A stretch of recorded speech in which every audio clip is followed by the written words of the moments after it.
boa. Obrigada, Tatá.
Uhum.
Bom, vamos começar? Então, os 5 minutinhos, né? Então, boa noite a todos, sejam todos muito bem-vindos a mais uma noite, né? A mais um encontro do projeto Vet7Home de Nestlé Purina.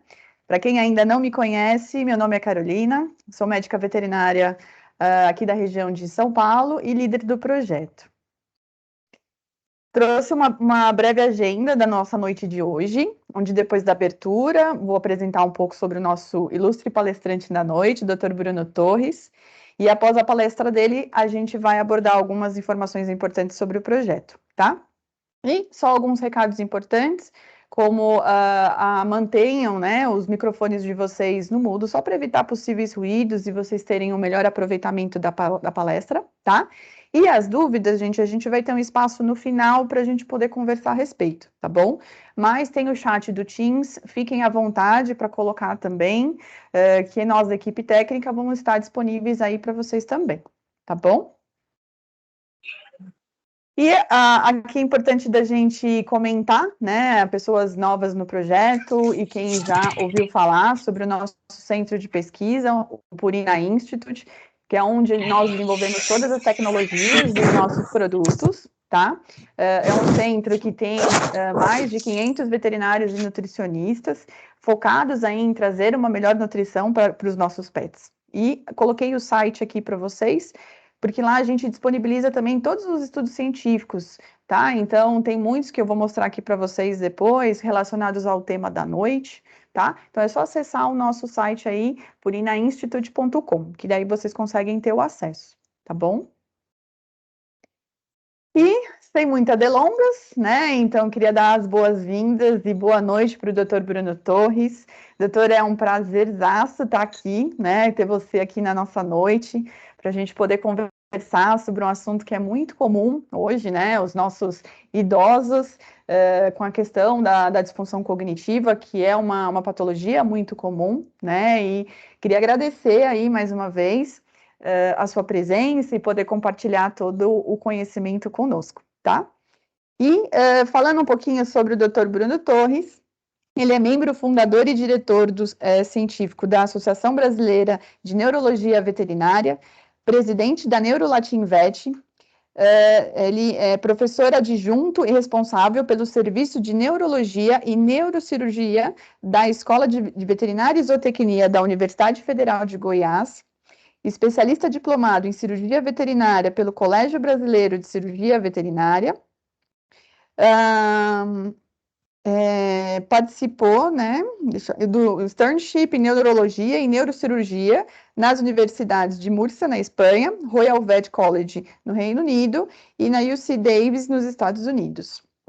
Ele é mestre e doutor em ciências animais pela Universidade Federal de Minas Gerais, com ênfase em neurocirurgia, fez residência em cirurgia veterinária pela UFLA e bacharel em medicina veterinária pela Universidade Federal de Lavras. Doutor, seja muito bem-vindo. Eu vou parar agora de compartilhar e aí você fica à vontade para compartilhar daí. Obrigada, gente. Boa palestra para todos. Joia. Muito obrigado, Carol. Obrigado pela apresentação, por essa introdução. Sempre um prazer estar aqui podendo falar com vocês sobre essa área que me encanta, que é a neurologia veterinária. Deixa eu abrir aqui a nossa apresentação, compartilhar minha tela. Vocês vão dando um sinal aí, tá, gente? Se vocês me escutam bem, se vocês estão me vendo bem. E qualquer coisa vocês coloquem no chat que as meninas vão me ajudando, tá bom? Vamos lá. Compartilhar a janela, ok. Opa. Vocês estão vendo minha tela, gente? Conseguem ver minha apresentação? Estamos sim, Bruno, já está compartilhando já. O meu Tudo cursor, certo. vocês conseguem ver? Ainda não. Cursor não? O cursor não. Deixa eu ver aqui como é que eu faço para... eu acho que vai ser o programa, né? Mas será que não tem uma opção de, na hora de...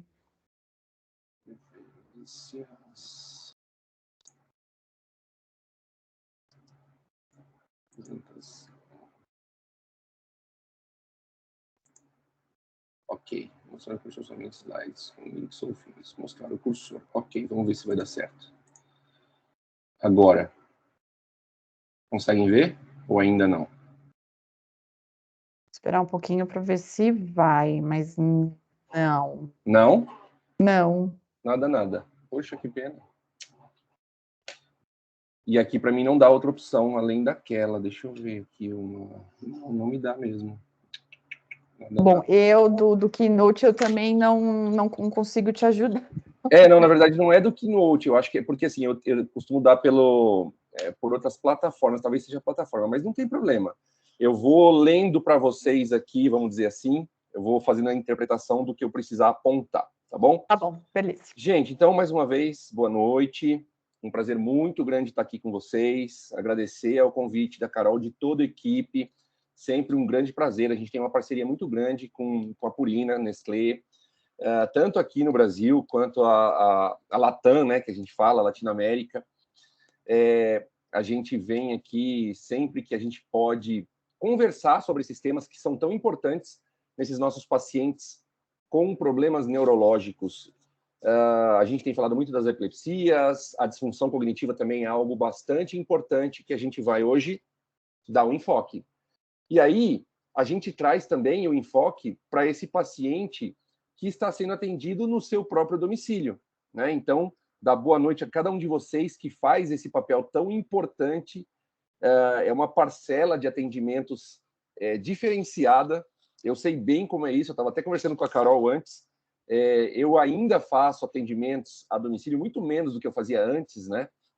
Mas ainda assim, a gente sabe que tem uma parcela da população, e na minha experiência, muito maior daqueles que são felinos do que os próprios cães. Essa é a minha experiência, tá? Eu entendo aí que cada um de vocês deve ter a sua própria.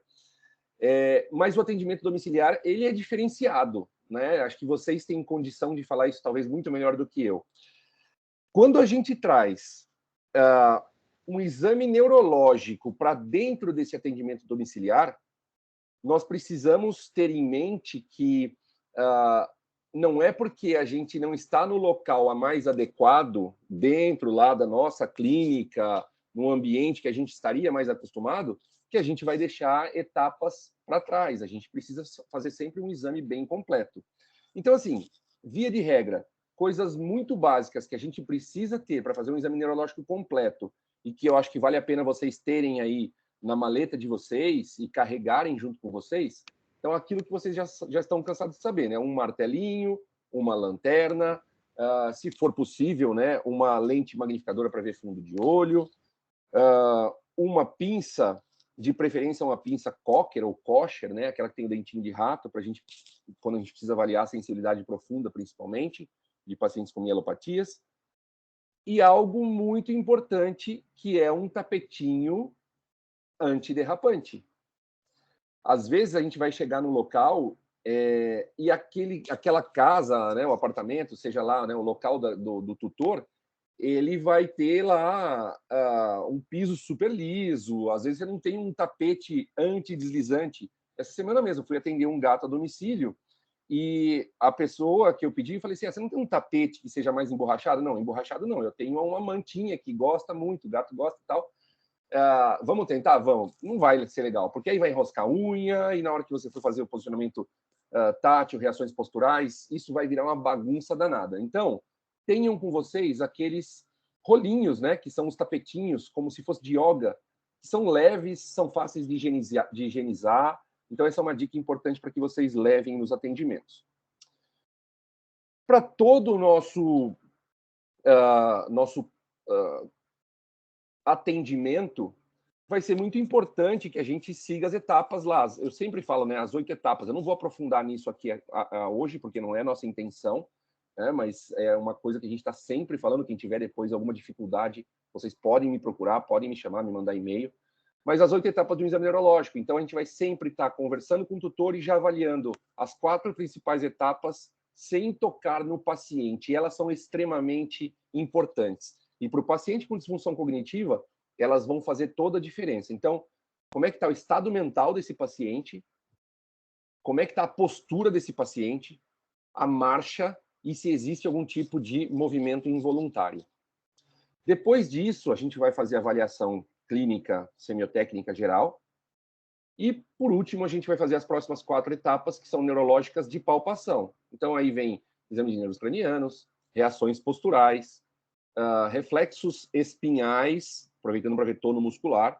E, por último, se necessário, claro, né, a gente vai ver se o animal tem sensibilidade preservada e também depois a gente vai fazer palpação para entender se ele tem dor na coluna, dor né, em qualquer tipo de região ali que pode te dizer que ele tem algum problema importante músculo-esquelético associado com problemas neurológicos. Lembrando que o comportamento de um paciente que vem para a clínica, ele vai ser diferente daquele paciente que está no seu habitat natural. Muitas vezes isso é interessante quando a gente quer fazer avaliações comportamentais. Eu costumo brincar que a gente faz um serviço meio que do House, né? Do Dr. House. É sempre importante, sempre que a gente tem condições, ir em loco, entender um pouco melhor como é que funciona de verdade o dia a dia desse animal. Vocês têm uma oportunidade que muitos de nós que está somente dentro da clínica e do hospital, dentro do consultório, não tem, de saber como que está sendo o manejo, em relação a esse animal, como é que ele se relaciona com o ambiente, com os outros animais que vivem nesse ambiente, com o tutor, com outros membros da família, se esse animal tem acesso à rua, não tem, se ele tem locais que desafiam realmente a cognição, nesse nosso caso isso vai ser importante, né? O gato, ele está sendo desafiado, ele tem brincadeiras, ele tem local de se sentir ali no seu local quietinho, seguro ou não, ele está sempre ali sendo estressado, stalkeado por um cão que está sempre perseguindo. Então, assim, tudo isso vai ser muito importante para quem está fazendo esse atendimento a domicílio, tá? Tem as suas grandes vantagens. Algumas das desvantagens são aquelas que eu falei para vocês. Então, às vezes, vocês vão precisar fazer algum teste mais específico e o animal no seu habitat ele vai ficar um pouco mais, ele pode ser um pouco menos colaborativo, e se você estiver sozinho nisso, você pode ter dificuldade de execução de algum tipo de teste, tá? Mas nada que a gente não tire de letra. Bom, começando aqui a pensar, quando a gente está falando de cognição, já que a gente vai falar da disfunção cognitiva, a cognição, gente, ela é um conjunto de uma série de proposições que o cérebro, e aí eu estou falando de uma parte do encéfalo, ok? O cérebro propriamente dita vai propor para toda a interação social.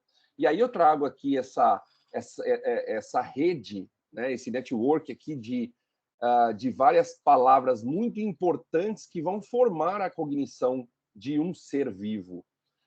A gente pode elencar aqui aprendizagem, memória, atenção frente a estímulos ambientais, concentração, inclusive para testes específicos que ele vai ser avaliado ao longo da sua vida, né? A gente sabe que, por exemplo, vou dar um exemplo aqui, né?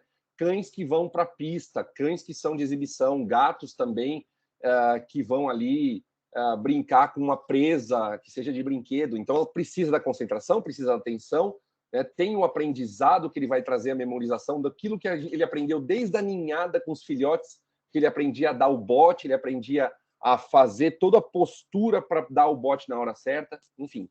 A percepção de tudo isso, as sensações que vão estar completamente também associadas com essa memória, a inteligência que vão desenvolver e o pensamento, inclusive o pensamento crítico.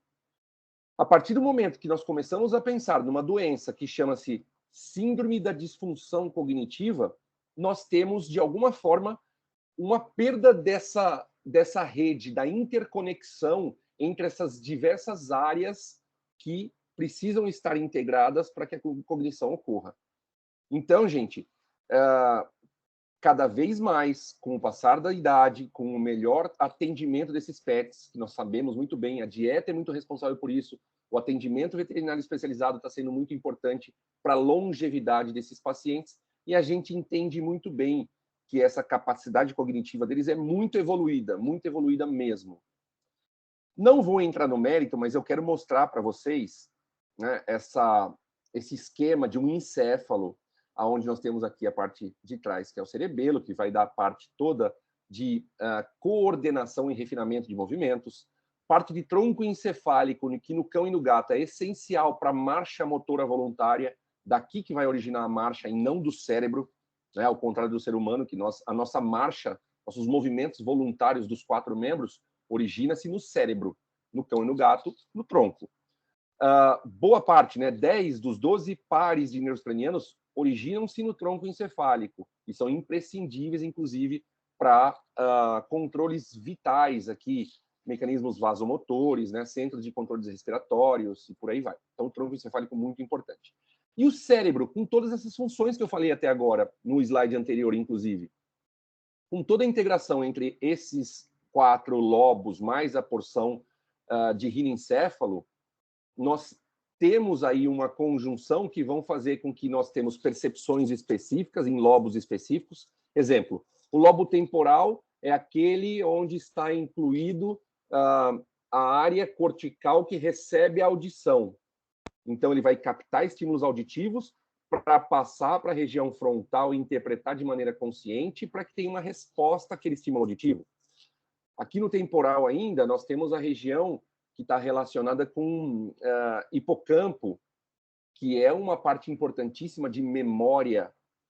Nós temos uma região aqui importante, né, que é o sistema límbico como um todo, que o hipocampo faz até parte, né, do sistema límbico, que vai estar sendo responsável pelas emoções. Então, algo muito importante e que vai estar acometido nos pacientes que têm essas disfunções, a degeneração que vai levar a síndrome da disfunção cognitiva, ok? A gente vai falar mais, principalmente da parte hipocampal e da parte frontal. Então, frontal, nós temos uma região de córtex motor, nós temos uma região muito importante, que eu acabei de dizer, né? Que é a área que a gente chama de somatosensorial. O que significa esse nome todo gigante aí? Significa que é a região que vai receber esses inputs sensoriais de todo o meio externo. Tudo precisa chegar nessa região somatosensorial para que seja interpretada pelo organismo como algo consciente, para eu ter consciência do som, para eu ter consciência de uma visão, para eu ter consciência de um olfato, para ter consciência de... Olfato, na verdade, o olfato é o único que vai passar direto aqui pelo rinencéfalo, tá? Mas a parte de consciência, ela vai ser dada nessa região. Dor, tudo que vocês imaginarem, né, a parte de sensorialidade, né, porções sensoriais. Muito bem. Nós temos região parietal, nós temos região occipital também, que vão ter funções super importantes, mas que nessa aula aqui a gente vai deixar um pouquinho de lado. Então, o frontal e a parte de temporal, principalmente relacionada com o hipocampo, e esse rinencéfalo aqui, que é por onde vai chegar a parte de nervo olfatório, e no cão e no gato, a olfação é muito importante, né, gente? A olfação vai passar por todo esse trajeto e se ligar justamente com o temporal, olha a relação que eles têm, os dois, o verdinho com o roxo, para ativar a memória, para ativar o límbico, as emoções, senso de direcionamento. Então, a ativação de rinencéfalo com lobo temporal é extremamente importante nos cães e nos gatos, ok? Tendo dito isso, eu vou começar a falar um pouquinho para vocês agora sobre a disfunção. O que acontece na disfunção? Lembrem-se que essas duas regiões são as mais acometidas. Justamente por isso, memória é muito perdida e toda a função de motricidade, somatosensorial, tem muita coisa aqui que vai ser perdida. E comportamento. O comportamento ele vai estar extremamente associado com o lobo frontal. O que é a síndrome da disfunção cognitiva, afinal de contas? Ele é um distúrbio, ele é uma doença cerebral neurodegenerativa. Ou seja, as estruturas cerebrais dessas regiões que eu acabei de falar, elas estão se degenerando. A gente não sabe exatamente todos os mecanismos que vão levar a isso, frente ao envelhecimento. O envelhecimento ele está completamente associado a isso, mas como que se dá a morte desses neurônios das células da glia, exatamente a gente não sabe. O que a gente sabe e é extremamente relevante para o entendimento da doença, eu vou conversar com vocês. Eu sei que é uma parte que muitos não gostam, é um pouco chata, um pouco pesada, mas ela vai ser muito importante para vocês terem em mente quando forem conversar com o tutor sobre o que você está propondo, inclusive, de mecanismos terapêuticos, para você tentar contornar os mecanismos patogênicos da doença, tá? A gente vai ver essa síndrome caracterizada por mudanças comportamentais que vão ser cronicamente progressivas e não relacionadas com outras doenças encefálicas. Gente, isso aqui é um ponto muito importante, é um ponto-chave dessa nossa conversa de hoje. É muito importante, a gente vai chegar ali também no diagnóstico, que para dar um diagnóstico de uma síndrome de disfunção cognitiva, nós precisamos ter excluído outras doenças encefálicas que acometem aquelas áreas cerebrais, que eu acabei de mostrar no slide anterior, que podem fazer sinais muito semelhantes. E algo a mais também. Essas áreas, principalmente relacionadas com o lobo frontal, que eu mostrei, elas são áreas que nós chamamos de áreas silenciosas, porque muitas vezes o animal não tem sinais neurológicos importantes na sua avaliação neurológica naquelas 8 etapas. Ele tem distúrbios comportamentais que às vezes passam desapercebido até pelo tutor, até pela família que cerca esse animal. Então, esse tutor não vai levar o animal no veterinário. E quando leva, às vezes esses déficits são tão discretos que se for um veterinário que não tenha essa visão da neurologia, vai deixar passar. Então, muito cuidado. A gente precisa pensar. Se é um paciente com suspeita de disfunção cognitiva, eu preciso descartar outras doenças encefálicas. Esse paciente vai ter caracterização de modificação de ciclo de sono e vigília. Ele vai ter impacto na interação social com outros animais e com a família também humana dele. As atividades vão estar diminuídas de uma forma geral e ele vai desenvolver um quadro de desorientação e ansiedade, que são um ciclo vicioso. Quanto mais desorientado ele fica, mais ansioso ele fica, mais desorientado ele fica, mais ansioso ele fica. E a gente precisa tentar quebrar esse ciclo. Tá? E a gente vai dar as proposições. Rapidamente, fatores predisponentes. Cães. Raças grandes começam mais cedo. A partir dos 7 anos, a grande maioria dos cães grandes, de grande porte, já vão ter algum tipo de sinal clínico que precisa ser perguntado durante uma anamnese.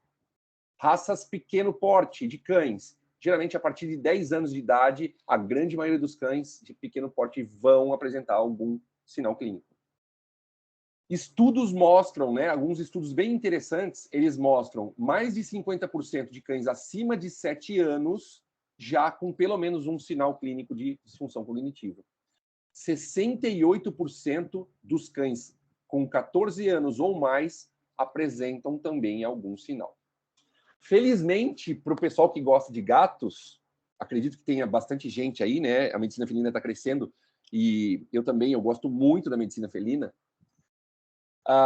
Ela tem trabalhos super recentes, vale muito a pena. Depois eu vou deixar um materialzinho, alguns artigos complementares, né, para vocês poderem estudar, complementar os estudos. Eu vou deixar com a equipe e eles vão distribuir para vocês. Então tem alguns estudos bem interessantes, super recentes, 2020, 2021, de felinos, e que vale a pena também. Que bom que o felino está ganhando espaço nesses estudos científicos. E a importância dos felinos aqui nessa condição, nessa doença, vai ser tão importante que ele vai ser considerado hoje o melhor modelo natural para o estudo da doença de Alzheimer nos humanos. E aqui eu já trago uma coisa importante, né? Muita gente deve estar pensando, pô, por que até agora o Bruno não falou de Alzheimer, né? Bom, a gente vai falar alguma coisinha aí na patofisiogenia, mas essa doença não pode ser considerada Alzheimer no cão e no gato. Tá? Isso é uma maneira incorreta de chamar a doença. A gente sabe, a gente faz a correlação de maneira popular, é fácil fazer um tutor entender que essa doença é muito semelhante ao Alzheimer.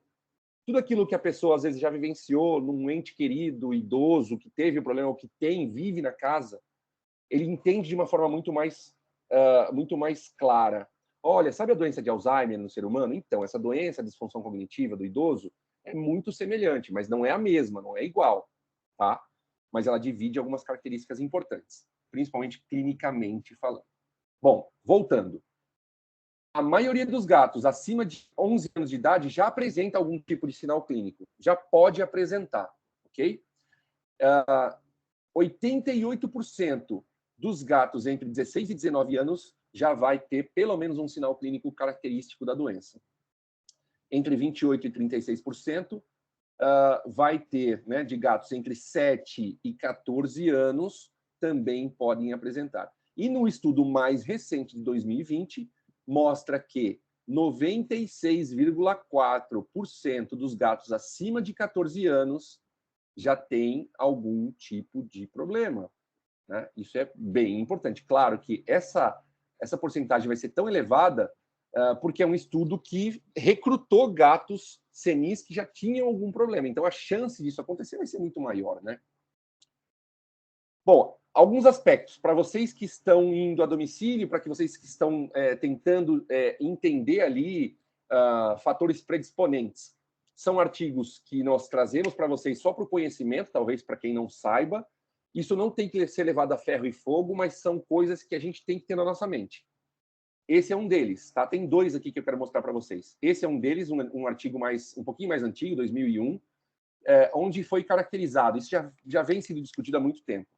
Animais castrados, eles têm mais, os machos principalmente aqui, tá? Os machos castrados, eles têm uma propensão a progredir seus sinais clínicos de disfunção cognitiva de uma maneira muito mais importante, muito mais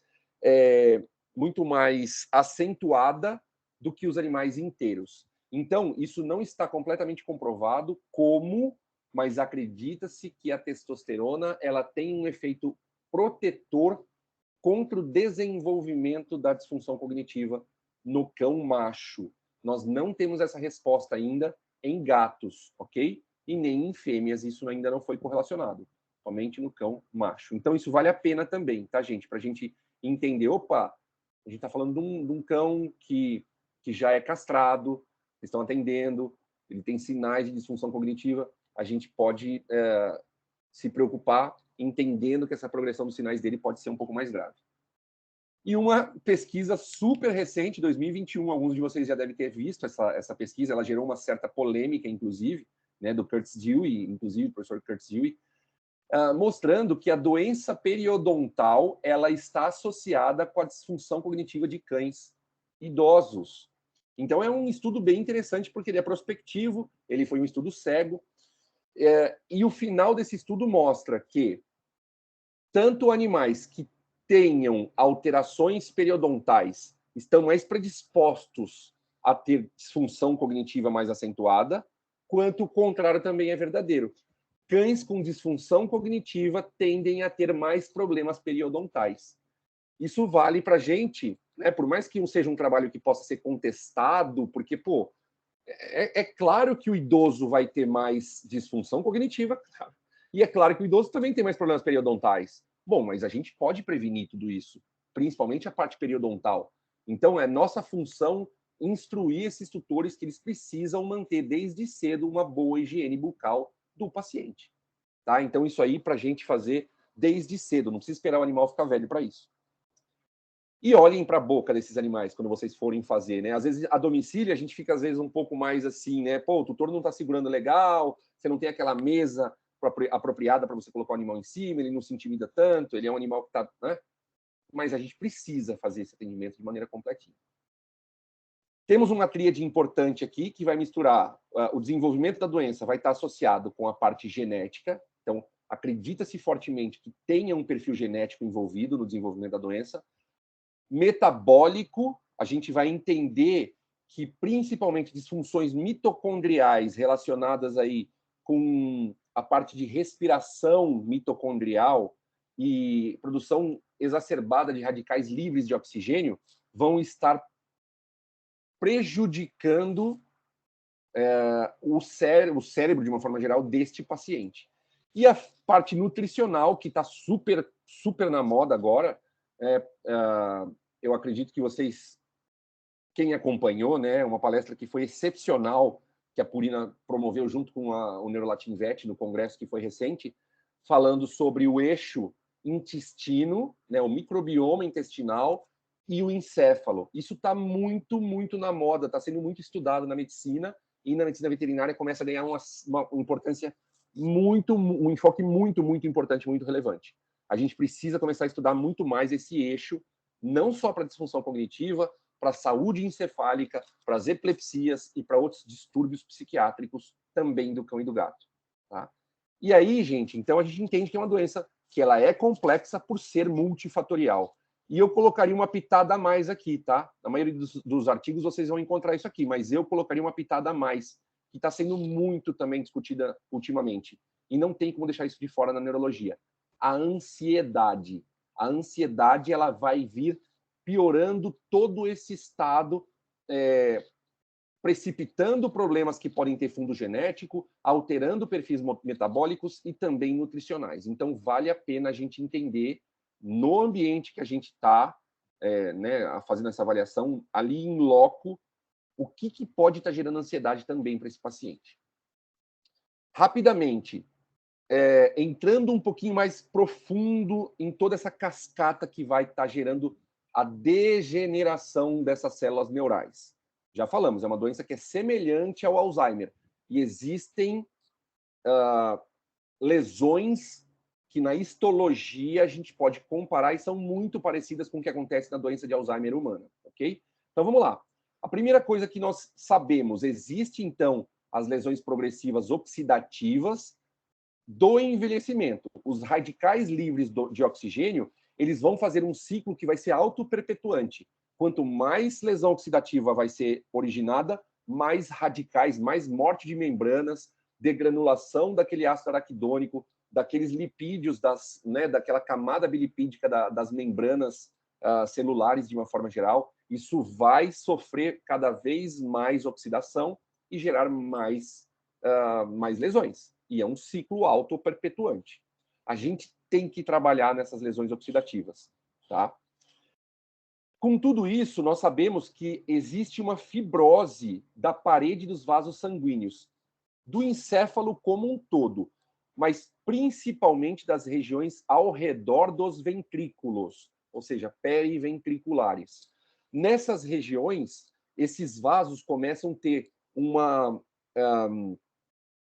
menor amplitude, vamos dizer assim, para poder fazer as suas contrações e dilatações. Isso vai predispor também a microhemorragias e a infartos. Isso está sendo muito demonstrado nas ressonâncias de alto campo, tanto na doença de Alzheimer quanto na disfunção cognitiva do cão e do gato, idosos. Então, gente, se existe uma baixa complacência desses vasos que estão sofrendo essa fibrose, também é um processo onde vai ter menos oxigênio nesse encéfalo, menos nutrientes chegando nesse encéfalo, menos energia chegando nesse encéfalo, que vai estar sofrendo com tudo isso. De novo, um ciclo autoperpetuante. Quanto menos nutrientes chegarem, pior vai ser a lesão. E aí a gente vai começar a entender tudo que a gente tem que reverter nesse paciente, né? Vai começar a haver um quadro de hipotrofia cortical, ou seja, o córtex cerebral começa a atrofiar, ele começa a diminuir de tamanho. Isso é nitidamente visto nas imagens avançadas, principalmente ressonância magnética, no lobo frontal e lá no temporal, no hipocampo, que eu falei para vocês. Com isso, se há diminuição de massa cerebral, claro que aqueles ventrículos que eram preenchidos por líquor, eles acabam assumindo, ocupando o espaço dessa massa cerebral que está sendo perdida.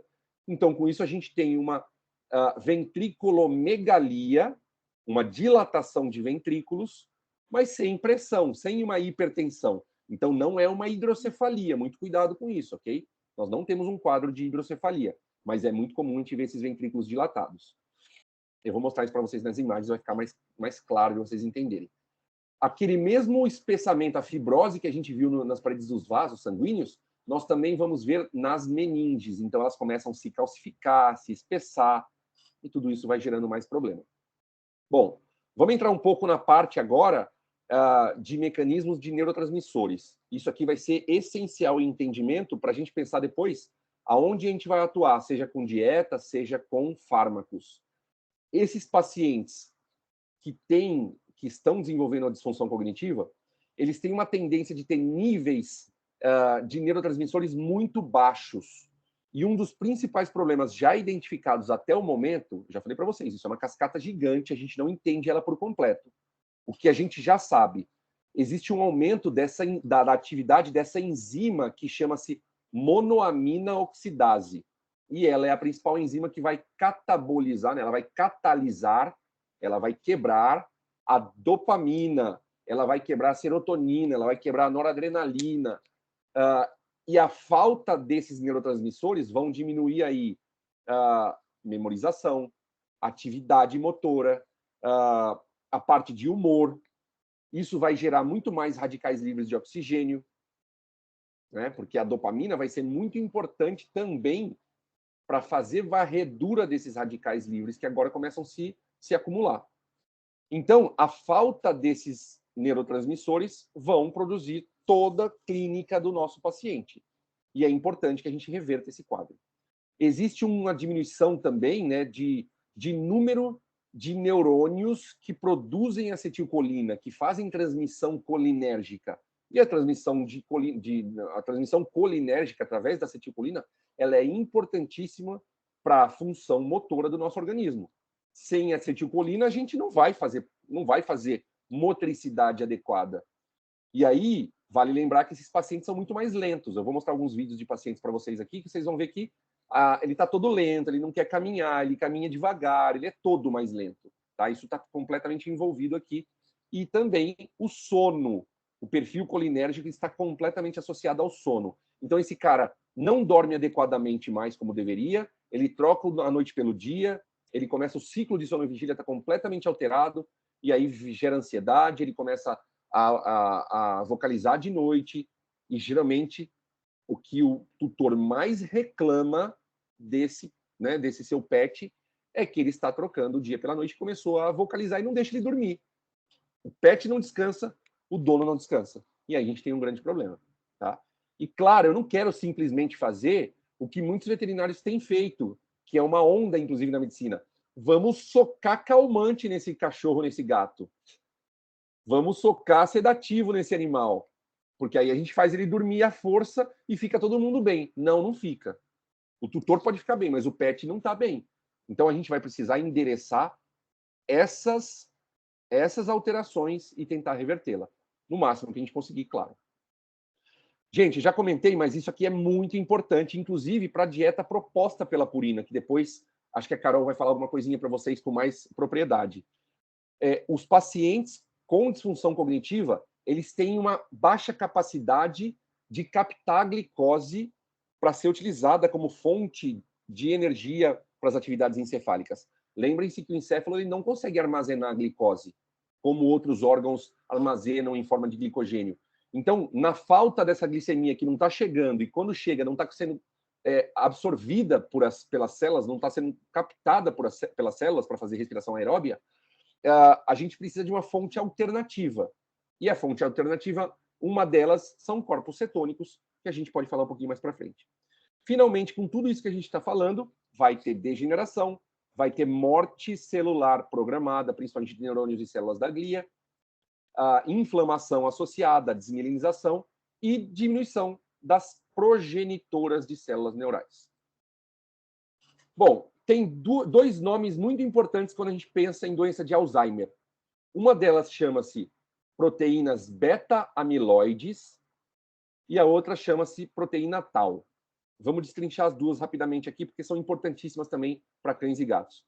Tudo que eu falei até agora em relação à diminuição da perfusão encefálica, tudo isso, o nutriente chegando mal, o sangue chegando mal, vai gerar área de menos oxigênio. Com isso, nós temos desenvolvimento de acúmulo dessas proteínas que são chamadas de beta-amiloides. Essas proteínas, especificamente, elas acontecem tanto no Alzheimer quanto nos cães e nos gatos, e elas vão se depositar dentro e fora dessas células, nas meninges também, né, nos neurônios, nas meninges, e no próprio parênquima como um todo. E ela vai causar o que nós chamamos de uma angiopatia amiloide também nos vasos sanguíneos. Eles se acumulam nas paredes dos vasos, piorando ainda mais a hipóxia, piorando ainda mais a deposição de proteínas beta-amiloides. Bom, elas começam a formar nuvens, elas começam a se aglomerar e formar o que nós chamamos de placas neuríticas, que são placas senis, muito caracterizada no ser humano com Alzheimer e no cão com disfunção cognitiva, mas não no gato. Isso é super recente que eu estou falando para vocês, gente. Isso é muito recente. Tem um trabalho agora de 2021 que acabou de mostrar e bater esse martelo de um trabalho de 2015 que tinha sugerido isso, e isso acabou de ser batido. O gato não está desenvolvendo a placa neurítica da mesma forma que acontece no ser humano e no cão. Mas isso não é o mais importante. O mais importante vai ser proteína tau, que é o mais grave no desenvolvimento da doença no ser humano com Alzheimer, ok? E a gente vai falar daqui a pouco. Bom, essas placas neuríticas, né? Os aminoácidos que formam essas proteínas, no cão é exatamente igualzinho ao do ser humano, a proteína do ser humano, tá? Isso já foi identificado. E, como eu falei para vocês, é um ciclo autoperpetuante. Quanto mais deposição dessas proteínas beta-amiloides existe nesse encéfalo, piora o déficit cognitivo nos cães e no ser humano, não no gato. Bom, vejam bem. Aqui, rapidamente, mostrando, né, uma histologia e essas marcações que vocês estão vendo, tudo em marrom, no córtex frontal, pré-frontal, que a gente chama. Tudo que vocês estão vendo de pintinhas marrons, menores ou maiores, é marcação imunohistoquímica do acúmulo dessas proteínas beta-amiloides formando placas neuríticas, isso em cão. E aqui uma região do hipocampo mostrando a mesma coisa. Esse aqui é o diagnóstico definitivo dessas doenças, tá? Diagnóstico definitivo patológico. Isso aí é numa necrópsia, quando o animal foi a óbito, ok? Mas claro que dá para a gente fazer esse diagnóstico em vida, de acordo com o que a gente está comentando, de sinais clínicos associados com imagem avançada e descarte diferenciais. Vou mostrar isso aqui de uma vez, porque eu já vou entrar na questão da proteína tau. A proteína tau, TAU, como vocês estão vendo aqui, ó, vai gerar essa doença ampla na medicina, chamada de taupatia. Existem várias alterações dessa proteína tau. A proteína tau, ela é um constituinte natural de dentro dos neurônios. Aqui vocês estão vendo um neurônio, ok? E seus prolongamentos. Então, dentro dos neurônios existe a proteína tau. Ela faz parte estrutural dos microtúbulos que passam lá desde a parte do corpo do neurônio por todo o axônio desse neurônio, ajudando o transporte de neurotransmissores e de outros nutrientes dentro desse axônio, ou seja, vindo desse corpo neuronal, atravessando todo esse axônio para levar uma informação para o próximo neurônio, para a comunicação interneuronal, né, ou intercelular. Acontece que nas doenças senis, essas placas neuríticas e o acúmulo de proteína beta-amiloide têm levado ao desenvolvimento da fosforilação. Essa proteína tau, ela acaba se fosforilando dentro dos neurônios e isso faz com que esse neurônio não funcione mais. Então, aqui nós estamos vendo uma marcação imunohistoquímica, tudo que a gente está vendo aqui, marcadinho de marronzinho, não só no corpo. Eu estou sem meu cursor, né? Eu esqueci, desculpa, gente. Eu primeiro mostrei, ó, vocês estão vendo aí, tá falando, né? Córtex pré-frontal e giro denteado, que faz parte do hipocampo, são as figuras A e B, em cima. Agora eu estou falando da figura que está abaixo. Tá? As duas de cima eram de um cão, a de baixo é de um gato. Essa do gato, número E, que vocês estão vendo aí, é um neurônio que está marronzinho em todos os seus prolongamentos que vocês estão vendo. Isso tudo é fosforilação dessa proteína tau, ok? Bom, essa fosforilação desses microtúbulos acontece na doença de Alzheimer. E era o que diferenciava o Alzheimer da disfunção cognitiva do cão idoso. O cão não faz alteração que a gente chama de emaranhado neurofibrilar. São palavras-chave que vocês vão ler na literatura, tá? Então, vocês estão vendo aí, ó, a proteína tau, ela vai estar hiperfosforilada e vai se acumular dentro dos neurônios. Ela não é igual, a proteína, né, os aminoácidos dessa proteína não é igual entre o cão e o humano. É diferente. E ela é a precursora desses emaranhados, do acúmulo dessas proteínas fosforiladas dentro dos neurônios. Não acontece no cão, acontece no ser humano e acabaram de comprovar em 2020, aí, esse estudo do FIOC, et al. 2020, que nos gatos isso pode acontecer. 2015, Chambers e colaboradores tinham mostrado que até 60% dos gatos podem desenvolver. E agora bateram esse martelo aí, mostrando 14% dos gatos com disfunção cognitiva desenvolvendo. A partir disso, gente, o gato está sendo considerado o melhor modelo natural para o estudo da doença de Alzheimer. Então, até a importância da gente, como veterinário, né, no papel do estudo, do levantamento de casos, para a gente poder estudar novas terapias, inclusive, que talvez possam ser depois translacionada para a medicina, para o ser humano. Olha a importância da medicina veterinária aí mais uma vez. Bom, eu sei que essa parte é pesada, agora a gente vai começar a parte mais aplicada, mais legal, que vocês gostam, e vocês agora são dicas importantes para quem não conhece, para vocês começarem a utilizar isso na rotina de vocês, tá bom? Então eu vou começar aqui, ó, os sinais clínicos, eles vão estar muito relacionados com tudo que a gente falou relacionado às perdas das funções cognitivas. Então, a gente utiliza esse acrônimo que chama-se DISHA. O DISHA é uma maneira que vocês podem utilizar com um questionário que, inclusive, a Purina pode depois disponibilizar para vocês, para que vocês façam isso lá durante a anamnese do paciente e entender como é que está cada uma dessas funções. Então, vamos lá. DISHA, vejam aí na tabelinha. D significa desorientação. Então, vocês vão perguntar para o tutor, né? E vocês vão observar isso na casa também, o animal, né, andando. Sempre mais difícil no gato, claro, mas a gente vai fazer essa investigação. Então, será que ele fica preso em canto, se perde pela casa, não reconhece familiares, está menos responsivo, tem um olhar perdido?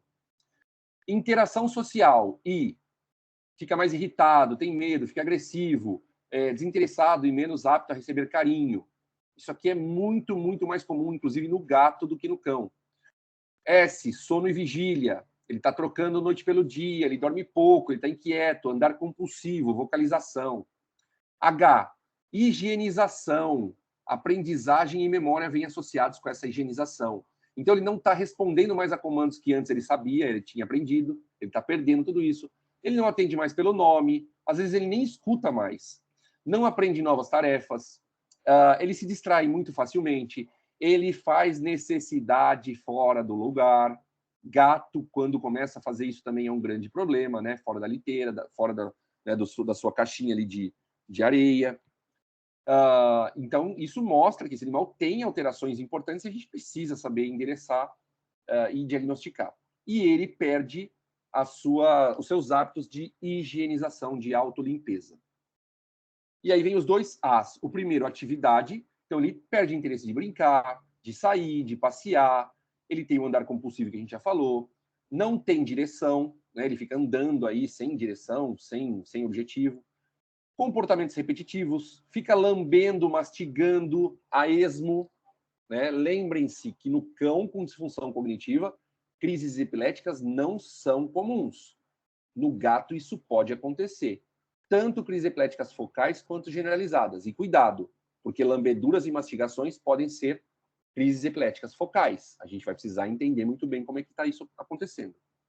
E o andar em círculos, que é muito comum. E aí vem a ansiedade. Então, ansiedade de separação. Quando você sai de casa, todos esses sinais clínicos se exacerbam. O animal fica lá chorando, gritando, latindo, miando, de uma forma muito pior. Medos com pequenos estímulos auditivos e visuais que antes não tinha. Ou quando ele chega em locais que ele, não que ele desconheça, mas que ele não sabe mais onde ele está. Ele perdeu essa memória de onde ele está. E isso pode gerar agressividade. Pensem numa pessoa idosa com Alzheimer. Essa pessoa, geralmente, ela pode se tornar agressiva ao toque de um familiar. Por quê? Porque ela não reconhece. Quem é você que está tentando me segurar? Quem é você que está tentando me pegar e me levar no banheiro? Quem é você que está tirando minha calça para eu ir no banheiro para fazer higienização? E eu fico agressivo. O cão, o gato, gente, é a mesma coisa, tá? Rapidamente, então, depois eu vou pedir para a Carol passar isso para vocês, se não, né, eu tenho isso também, claro, mas eu tenho certeza que o pessoal da Purina tem.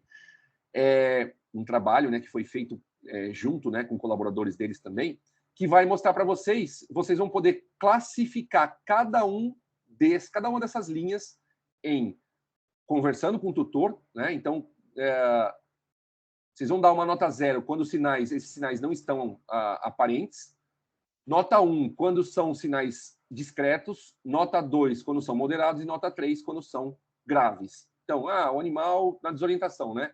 Ele se prende em algum lugar, não consegue sair dali, demonstra dificuldade contra objetos, contra portas, ele mantém esse olhar mais fixado, né? Fica fazendo coisas de maneira inconsciente, tudo que a gente falou no slide anterior, tá? Eu não vou repetir tudo isso aqui não, mas vocês vão classificando aqui de 0 até 3. Na soma total de tudo isso, vocês vão ter um número. Esse número, se for de 4 a 15, vai estar associado com um nível discreto, né? Então é bom que vocês façam isso desde a idade, a partir dos seus 7 anos, como eu falei para vocês lá nos fatores predisponentes para o cão e para o gato. Então, de 4 a 15, nível discreto de início de sinais. 16 a 33, moderado, e acima de 33, nível grave. Ok? Então, vale a pena a gente utilizar essa ferramenta que é tão simples e vocês podem aplicar isso durante o atendimento domiciliar. Aqui mostrando para vocês uma cadelinha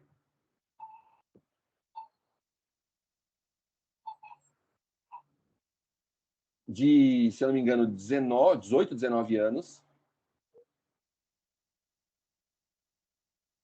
E vocês veem que quando ela se depara com um obstáculo que ela não está acostumada, no caso um balde de limpeza, ela tem dificuldade de sair dali, ela não tem essa cognição de senso de direção. E ali ela começa a vocalizar. Vocês estão vendo, ela anda, lógico, ela já vai ter uma série de artrose, ela tem uma série de coisas associadas aqui, né? Então, ela vai ter dor articular, isso tudo vai ser muito importante. Ela anda sem objetivo, ela tromba contra os obstáculos, ela já tem alterações visuais também, porque já está ceguinha, né? Ou pelo menos ela já tem, né? Não tem uma habilidade visual adequada. Então, assim, tudo isso vai gerando muita ansiedade nesse paciente. A gente precisa começar a entender Como que a gente pode ajudá-lo? Lembrem-se, gente, esses pacientes, eles geralmente têm várias comorbidades associadas. Aqui a gente está vendo um que chega lá num canto e ele não consegue, não tem senso de direção para sair desse local. E às vezes a gente vai ter que ajudá-lo, porque senão ele vai ficar ali o dia inteiro, vai começar a vocalizar, vai começar a chorar, latir, vai cansar. Tá? Então ele já tem toda essa alteração que a gente falou relacionada com esses problemas clínicos. Uma coisa muito importante, gente, para atendimento domiciliar, a gente pode usar um artifício muito interessante a nosso favor. Deixar câmera, principalmente quando o tutor sai. Isso aqui o tutor filmou para mim. Tá? Ele falou, Bruno, olha só, ele fica assim ó, agora. Tem hora que ele tem mais interação comigo, tem hora que ele não tem mais, ele fica andando em círculo, desatento, já se perde dentro de casa, em locais que antes não se perdia.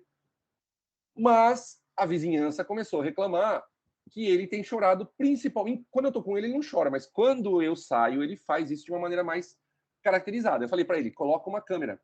Claro, não vai ser todo mundo que vai poder fazer isso, mas é um artifício que vocês podem tentar. Olha só, gente. O proprietário tinha saído para trabalhar. Então, ele viu o animal, esse vídeo assim, eu tenho esse pedaço, mas esse vídeo é um pedaço que eu tirei. Ele é super longo. O animal ficou o dia praticamente inteiro. Enquanto o proprietário estava fora de casa, ele ficava andando em círculos desse jeito. Até estafar, até cansar e se entregar. E nisso, vocalizando. Então, imaginem a perda de energia que esse animal vai ter também, tá? Isso vai impactar sobremaneira nos outros órgãos, em todas as questões multissistêmicas também. Proprietários de cães, o que eles reclamam muito para a gente? Então, vale a pena vocês se atentarem para isso quando forem fazer a avaliação de um cão. A agressão é a principal reclamação que faz com que muitos desses tutores, às vezes, optem, inclusive, pela eutanásia, gente. Problemas de aprendizagem em si, grande parcela. Ansiedade de separação, quando eles saem de casa, quando se ausentam, esses animais pioram. Ansiedade, medos e fobias, vocalização, alterações compulsivas, destrutivas e de fazer necessidades fora do seu local. Em gatos, a gente tem a grande maioria dos tutores reclamando da questão da eliminação em locais inapropriados e também da própria higienização desse animal. E aí depois vem, né, a própria vocalização excessiva desses animais que vão trocar dia pela noite. E aí vem depois, né, parte de... Aqui é uma comparação, né, entre comportamentalistas e pessoas que trabalham com neurologia, tá? Mas de uma forma geral, são muito semelhantes aqui os problemas que a gente vai encontrar nesse nosso paciente e vale a pena a gente se ligar para tudo isso. De uma forma rápida, tá? Não vou entrar em detalhes disso aqui, que seriam palestras à parte, cada uma delas daria para a gente fazer uma palestra, mas é muito importante, gente, não dá para dar diagnóstico de disfunção cognitiva do idoso, no cão ou no gato, sem excluir possibilidades, sem excluir diagnósticos diferenciais. Primeiro, como eu já falei, esses animais geralmente já são pacientes que têm outras alterações orgânicas, né? Geralmente tem problemas multissistêmicos, tem artrose, isso dói, eles já são ansiosos, eles podem ser cardiopatas, nefropatas, hepatopatas, eles são tudopatas, né? E a gente vai precisar lidar com isso. Muitas vezes eles tomam medicações que também fazem um comprometimento de toda essa cognição. A gente vai precisar entender cada medicação que ele toma para a gente... Opa, tem coisa aqui que a gente vai ter que modificar, trabalhando em mais mãos, junto com o cardiologista, junto com o comportamentalista, junto com o nutricionista, junto com cada uma das especialidades. Vai ser muito importante que o tutor entenda isso. E aí, será que ele tem dor? Será que a ansiedade está presente? Será que tem distúrbio do sono? Tudo isso pode piorar sobremaneira. Mas existem outros distúrbios cerebrais que vão fazer tudo isso que eu mostrei para vocês até agora, em cada um desses pacientes que eu mostrei andando em círculo. E acreditem, gente, o grande diagnóstico diferencial desses pacientes é o tumor de cérebro, principalmente em região frontal, frontotemporal, porque muitas vezes são áreas silenciosas. Os sinais neurológicos do seu exame, às vezes, não estão tão graves. Ele faz função de nervos cranianos adequadamente, ele responde a quase todos os comandos. porém a parte cognitiva está comprometida. E pela idade, ele tem o andar em círculo, ele tem toda essa perda de massa muscular. Então, a gente tem que colocar isso na balança. Não dá para bater martelo com síndrome da disfunção cognitiva sem a gente fazer, principalmente, gente, imagem avançada. Principalmente imagem avançada. Claro, nem todo mundo tem condição de fazer um exame desse, porque tem seu custo. Mas a gente precisa deixar isso claro para o tutor. E lembrem-se, dependendo do que você estiver suplementando esse paciente que tem distúrbio cognitivo, essa suplementação é justamente tudo aquilo que um tumor adora para crescer. Vasodilatadores. Muitos desses agentes que a gente vai falar são vasodilatadores, são nutrientes que vão fazer neoplasias crescerem. Então, a gente precisa entender muito bem se um tutor não pode fazer uma imagem e descartar esses diferenciais, e você precisa entrar, se ele quer que você entre, né, nessa conversa bilateral, é uma responsabilidade que tem que ser dividida. Se ele quer que você entre com alguma coisa para tentar melhorar essa cognição, você tem que explicar, olha, pode ser que tenha coisa aí que a gente vai melhorar momentaneamente a qualidade de vida do seu paciente, mas pode ser que ele vá ter um tempo de sobrevida menor. Pode ser que um tumor que está aí vai crescer mais rápido. Tudo bem, às vezes ele vai falar, tá tudo certo, eu prefiro ter ele, mesmo que seja menos tempo, com mais qualidade de vida. Isso é muito individual e precisa ser explicado. Problemas metabólicos, neoplásicos, que eu já falei, infecciosos e inflamatórios também têm que ser descartados, e alterações vasculares, que são muito comuns nos pacientes com idade avançada. Legal. Bruno, fazendo todos esses descartes, então, com exames laboratoriais, exame de sangue, sistêmico, a parte cardiovascular, etc. e tal, vamos diretamente para a parte de neuro. O que eu preciso para dar o diagnóstico definitivo? Excluir possibilidades, como a gente acabou de falar. E a ressonância magnética, não a tomografia, mas a ressonância magnética é a única que vai permitir a gente fazer isso. Rapidamente, tá? Sem entrar muito nos méritos. Nós temos aqui uma imagem de ressonância magnética à minha esquerda superior, mostrando para vocês um cérebro normal. Vocês estão vendo aí, parece dois olhinhos, né? Bem simétricos. Esses dois olhinhos são os ventrículos laterais, estão bem brancos. São os ventrículos laterais, no tamanho correto. Reparem na foto ao lado. Nós temos dois olhões, vamos dizer assim, né? São os ventrículos laterais super, né? Eles estão dilatados. Por quê? Porque o córtex cerebral, que na esquerda vocês veem no cão normal, ele está normalzinho, ele tem uma espessura normal. Na direita, vocês vão ver que ele está mais atrofiado, menor. A manta cortical é menor. E isso faz com que, então, acumule líquor dentro dos ventrículos e também no espaço subaracnoide. Vejam aí, gente, já que não conseguem ver minha ponteira, mas vejam o contorno do cérebro, o contorno externo do cérebro, nos giros. Vocês conseguem ver na imagem da direita que ele está bem mais branquinho ao redor, certo? De cada um desses giros está bem mais branco. Isso é líquor acumulado no espaço subaracnoide, porque esse espaço ele está muito maior do que num animal normal que vocês estão vendo à esquerda, que não tem esse acúmulo de líquido. São sinais muito característicos de um animal que tem hipotrofia de córtex.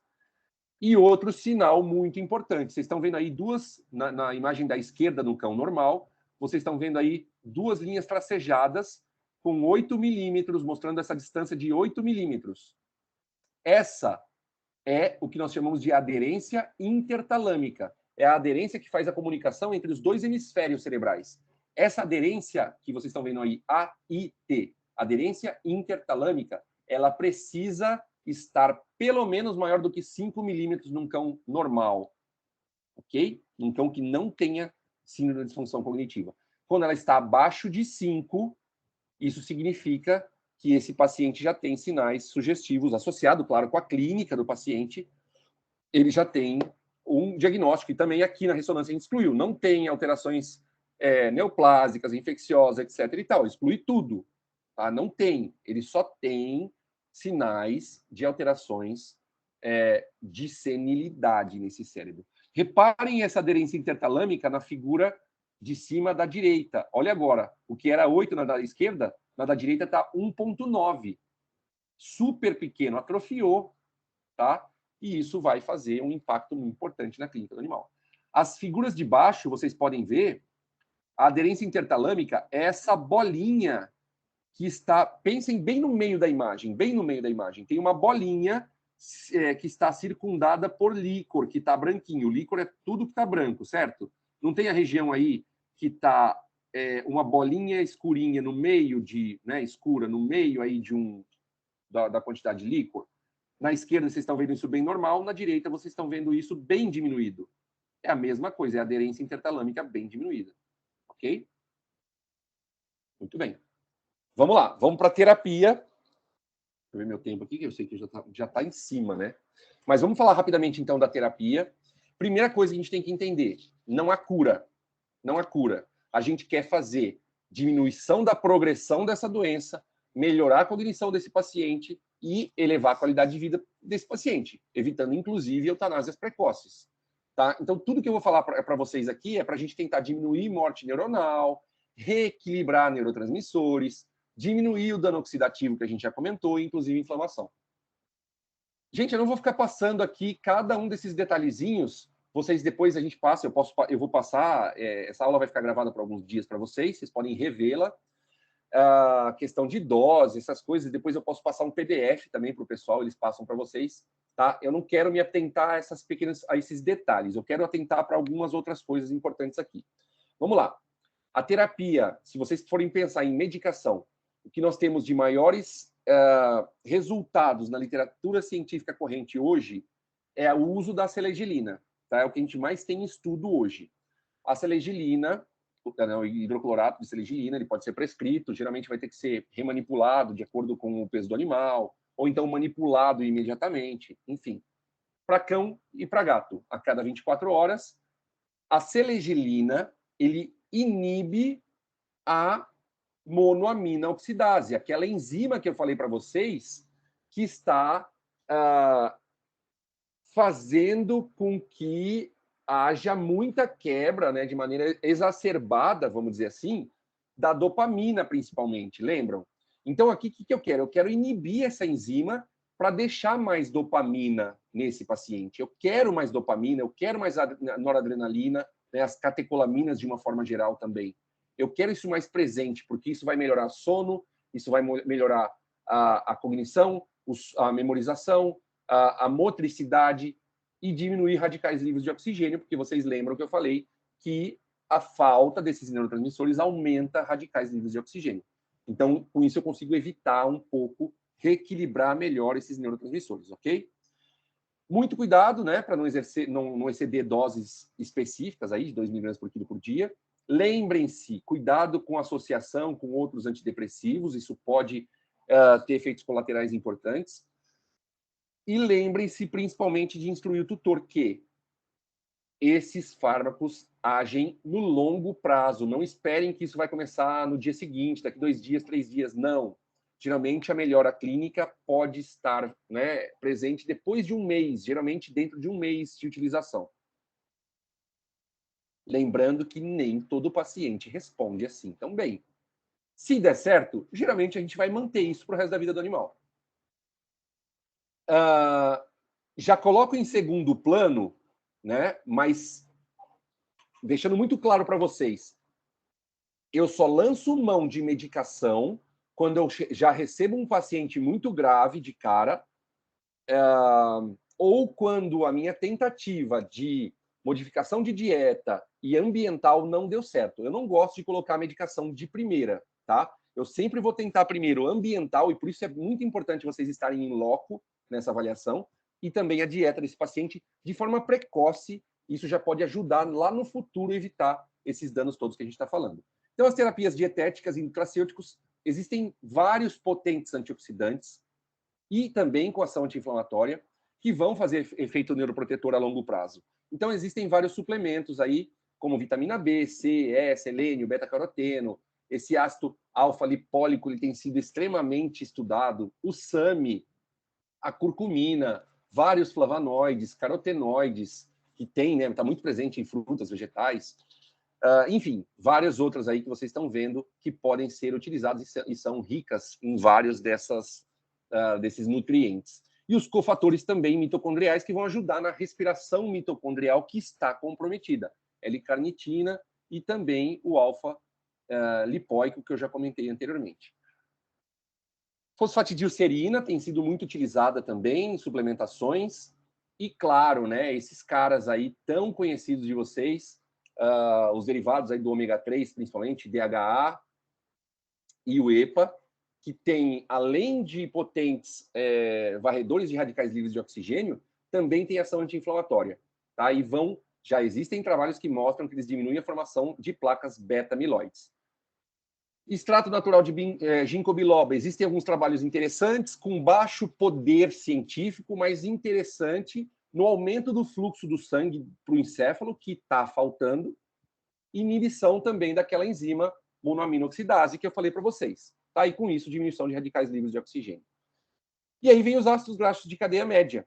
Tá? Eu não vou entrar profundamente em estudos, mas depois acho que a Carol deve falar alguma coisinha também, mas o ácido graxo de cadeia média, ele é o principal coringa, vamos dizer assim, da dieta que a Purina lançou, que vai funcionar justamente como uma fonte alternativa de energia, uma vez que ele vai ser metabolizado no fígado para corpos cetônicos, e eles vão ser fontes para os neurônios, para as mitocôndrias neurais, utilizarem como fonte de energia alternativa, uma vez que eu já mostrei para vocês que esse encéfalo não consegue captar glicose de maneira adequada. Então, eles têm sido associados, a utilização deles na medicina e na veterinária está sendo associada com diminuição desses precursores beta-amiloides. E aí, 2 trabalhos aqui, eu trouxe rapidamente, não vou discutir profundamente, mas até pelo tempo, mas assim, 2 trabalhos para depois vocês lerem, eu passo eles para vocês. Esse aqui talvez tenha sido um dos pioneiros, né, que depois deu origem ao teste que fizeram com a dieta, num trabalho importante da Purina com o Instituto da Royal Veterinary College, né, com a equipe do professor Roger Volk, que deu a origem, então, aos estudos na epilepsia, depois nas disfunções cognitivas e nos problemas comportamentais associados com a epilepsia, e depois no desmembramento para síndrome da disfunção cognitiva pura como doença. Então, aqui um trabalho bem importante dessa suplementação dietética, né, dos ácidos graxos de cadeia média, com uma avaliação de longo tempo em beagles com alterações relacionadas à idade.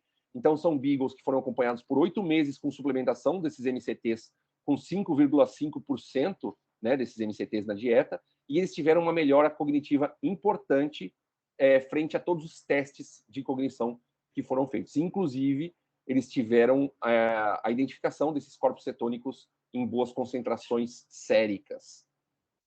E esse outro estudo, que ele é super recente, ele é bem mais recente, é 2018, mostrando um estudo super bem desenhado também, prospectivo, duplo cego, com placebo também, para fazer esse desenho experimental, onde foi suplementado o MCT, juntamente com uma mistura de proteção, no trabalho eles chamam, né, uma mistura de proteção encefálica, e eles, né, no final das contas, né, devido a esse trabalho, os resultados muito interessantes que esse trabalho proporcionou, isso proporcionou, inclusive, uma melhoria naquela dieta que era Neurologic Care e passou para Neurocare. Acho que depois o pessoal pode tirar essas dúvidas maiores aí de quem tiver, mostrando uma melhora muito importante nesses pacientes com sinais de disfunção cognitiva.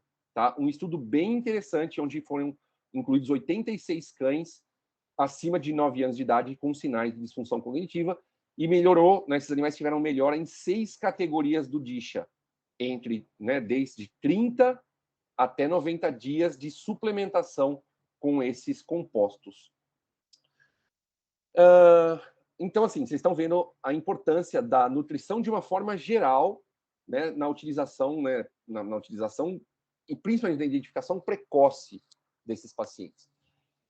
Aí vem outros produtos comerciais para a gente poder utilizar nos pacientes que já têm sinais, né, de novo, mais avançados e com muito cuidado. A propentofilina, que vai aumentar a perfusão encefálica, ela é um vasodilatador de base do encéfalo, muito cuidado com isso. Animais cardiopatas, a gente tem contraindicação, tem que tomar muito cuidado. Outros que a gente não tem aqui no Brasil ainda, mas lá né, fora do Brasil, têm sido bastante estudados, a gente acredita que logo pode chegar no Brasil. E vários que estão na literatura, a gente sabe que muitos colegas gostam de usar, mas que não existem evidências. Então, cinnarizina, flunarizina, pentoxifilina, betaestina. Então, cuidado, tá, gente? Vamos utilizar realmente o que existe de evidência na literatura.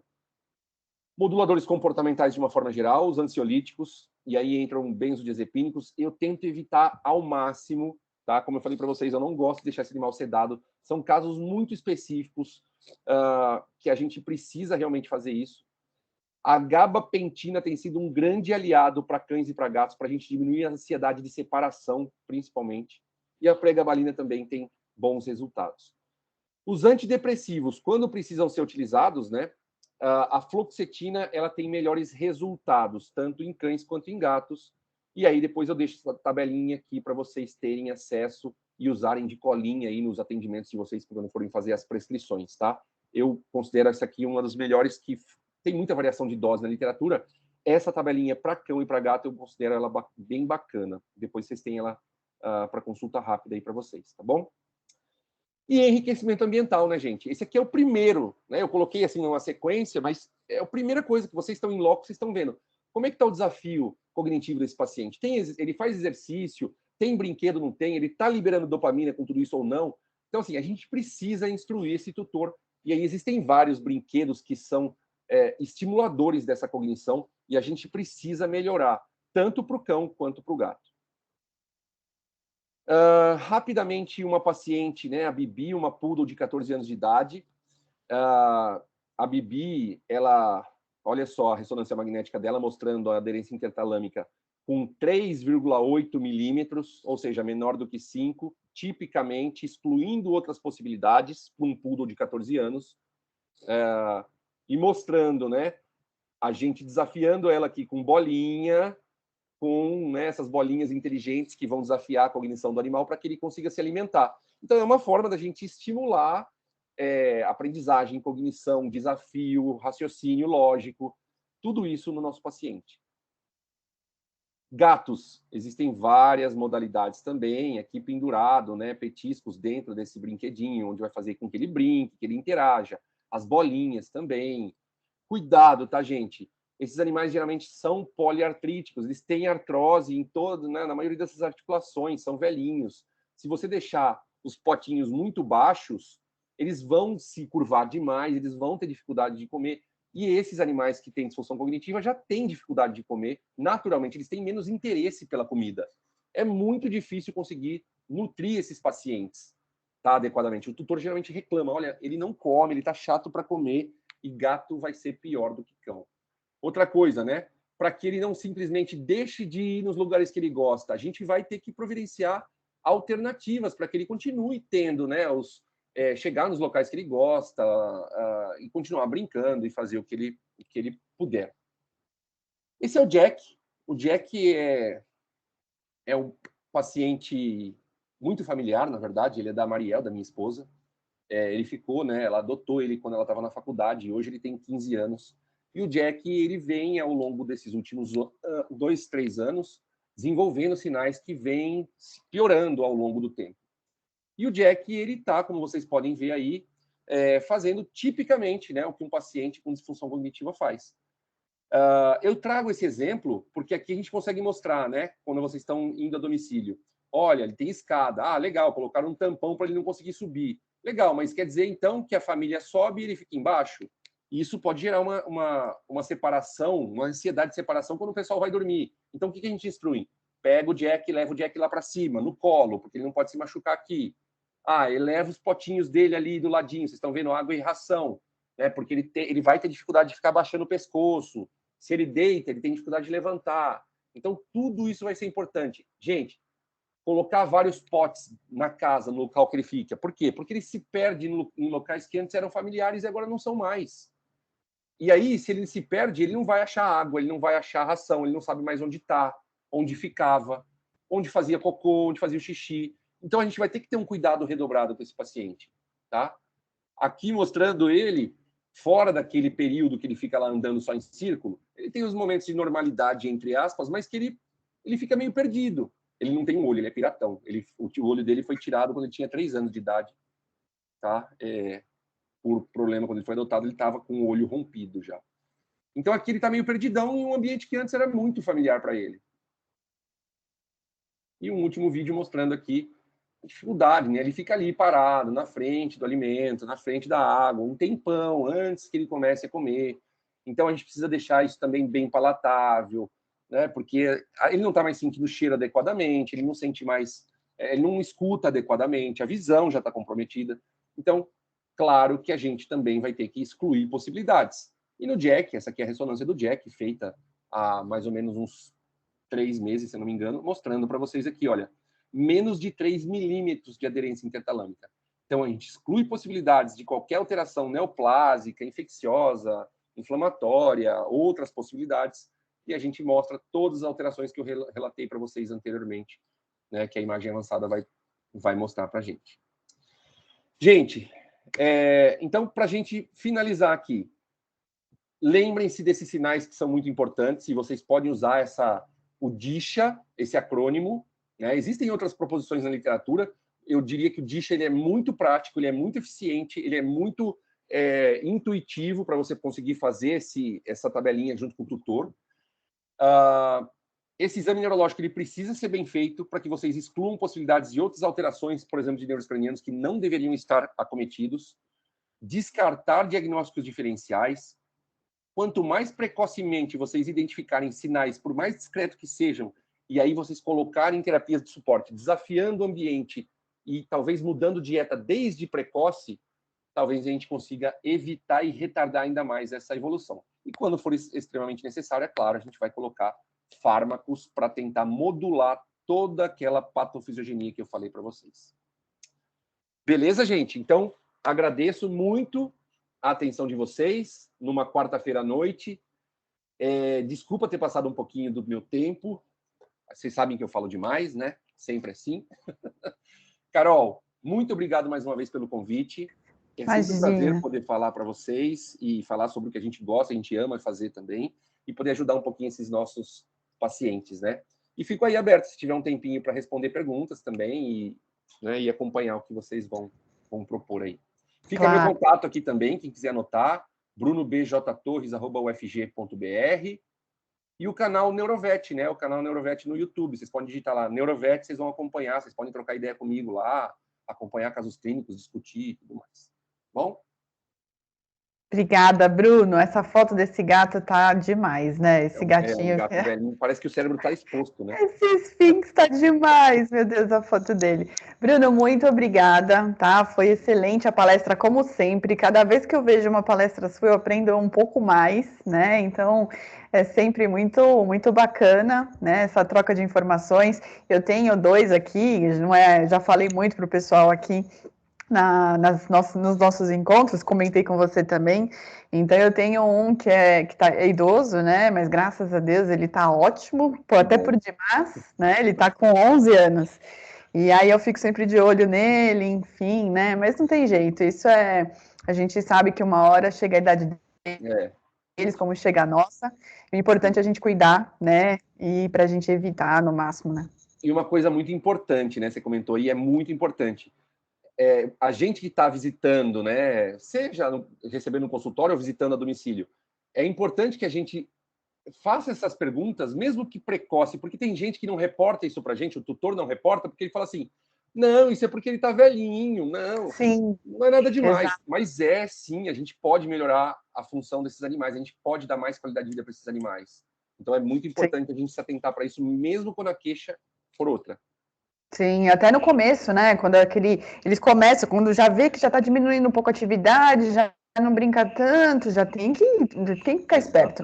E o meu já sofre de ansiedade de separação desde pequeno. Então, quando você falando da ansiedade, eu falei, meu Deus, eu vou sofrer daqui quando for mais para frente, né? Mas obrigada mesmo, Bruno. A gente vai só falar agora algumas informações sobre o projeto, né? Legal. E aí depois a gente se abre para as perguntas, tá, pessoal? Mas podem colocar no chat, eu já vi que tem algumas pessoas colocando no chat, e aí no final a gente responde todas, tá bom? Legal. Então deixa eu compartilhar aqui de novo minha tela para vocês. Então, gente, vou falar de forma breve aqui, tá? Então, alguns pontos importantes para a gente comentar. Então, essa daqui é a linha que a gente tem hoje disponível na casa, né? As soluções que a gente tem justamente para esses animais idosos. Então, a gente tem a NeuroCare, que é um alimento coadjuvante, que muitos de vocês já conhecem, a gente já conversou muito com vocês, esse mês a gente vai voltar também a bater um papo sobre ela, né? A NeuroCare aí uma dieta muito boa para síndrome da disfunção cognitiva e para epilepsia idiopática também, tá? Porque assim como o Dr. Bruno comentou, o foco da dieta é fornecer uma energia nova para o cérebro, né, funcionar melhor, que vem justamente dos triglicerídeos de cadeia média, né? Então aqui a gente tem resultados muito bacana, principalmente com relação à síndrome da disfunção cognitiva, tá? E aí, de linha regular, a gente vai ter a Sênior, a 7+, de Proplancão, que chama também Active Mind, que a gente teve uma alteração em fórmula recentemente, onde a gente também adicionou na dieta os triglicerídeos de cadeia média, numa concentração um pouco mais baixa do que da NeuroCare, mas que pode ser utilizada aí para retardar o aparecimento da velhice, né, da disfunção cognitiva, ou quando você tiver sinais mais agudos, vocês já conseguem utilizar Active Mind. Tá? E na nossa linha sênior de gatos, ela vai trabalhar também com uma tecnologia que chama OptiAge, que também ajuda muito a melhorar a atividade cerebral desses animais, né? Então, nutrientes importantes, como o Dr. Bruno bem comentou, uma concentração mais alta de antioxidantes, de vitaminas do complexo B, de ômegas, né? Ômega 3, ômega 6 tem nessas dietas também. Tá bom? Então, depois cada representante bate um papo mais profundo aí com cada um de vocês. Tá? E no site do Purina Institute, que eu comentei com vocês no começo, né, a gente tem vários artigos científicos para vocês também acessarem sobre o assunto, tá? Então, sobre essa questão de atividade cerebral, como vocês podem ver, então aqui são só alguns exemplos. Tá em inglês, gente, mas quando eu entrei no site do Purina Institute, automaticamente a página lá quer traduzir direto, então dá para você fazer uma tradução na hora e você consegue ler também em português, tá bom? E como o Bruno, eu não queria comentar no meio da palestra, cortar você, Bruno, mas a gente vai disponibilizar para eles esse mês, tá? Então, esses são os materiais do ciclo do mês de agora de dezembro, que é justamente o DISHA, né? A gente vai enviar para vocês, então, nas visitas técnicas, né? Nas visitas pelo Visit desse mês de dezembro, a gente vai abordar um pouco com vocês também a DISHA, e um material excelente sobre processos neurológicos em cães e gatos, né? Acho que você conhece bem também, Bruno, e a gente vai disponibilizar para vocês. Um material super completo, tem muita informação aí falando não só de síndrome da disfunção cognitiva, mas também sobre epilepsia idiopática, tá? Então, esses são os materiais que a gente vai compartilhar com vocês esse mês de dezembro, tá bom? E aqui, gente, vamos abordar novamente o tema dos kits filhotes e dos sachês, né? Então, eu conversei com alguns veterinários já, até explicando um pouquinho da situação. Então, aqui vai, em nome da equipe toda, um pedido de desculpa para vocês por conta do atraso, mas até para vocês entenderem, isso, na verdade, a gente está com alguns problemas de logística dentro da casa, dentro de Purina, tá? De uma forma geral. Então, não só com relação à questão dos produtos do projeto, mas também com outros produtos de vendas, de bonificação. Então, a gente teve uns problemas aí, mas graças a Deus a gente já está resolvendo, tá? Então, a gente pede muitas desculpas realmente pelos atrasos. E o parceiro que efetivamente vai fazer a entrega para vocês vai ser a Zenatur, como vocês podem ver aqui, tá? Os produtos já chegaram na Zenatur, eles estão só embalando, separando tudo bonitinho para cada um de vocês. E a gente acredita que até o final dessa semana a gente vai ter a previsão de entrega, tá? Desses produtos para vocês, mas até o final desse ano, com certeza eles chegam. Tá bom, gente? Então, a gente, em nome da equipe, né, a gente pede desculpas aí por conta desses transtornos, mas foram realmente por conta de alguns problemas internos, mas que graças a Deus já está sendo resolvido, tá bom? Então, fica aqui para vocês do recado dos kits filhote e dos sachês. E aqui, né, que a gente comentou aquela relação, aquela parceria comercial que a gente está disponibilizando para vocês, através do Mercado Livre. Então, vou dar uma relembrada aqui como que vai funcionar essa parceria comercial, como que vai funcionar essa mecânica, tá? E os cupons, que alguns já receberam, outros ainda vão receber das suas representantes, tá? Então, essa é uma proposta de parceria comercial que a Purina está oferecendo para os VETs que participam do projeto, para os VETs volantes, né? Uma proposta onde vocês vão ter a garantia de que o tutor realmente vai seguir o tratamento de forma correta. O tutor, ele vai conseguir encontrar os produtos também com mais facilidade e, ao mesmo tempo, ter um desconto na compra do produto.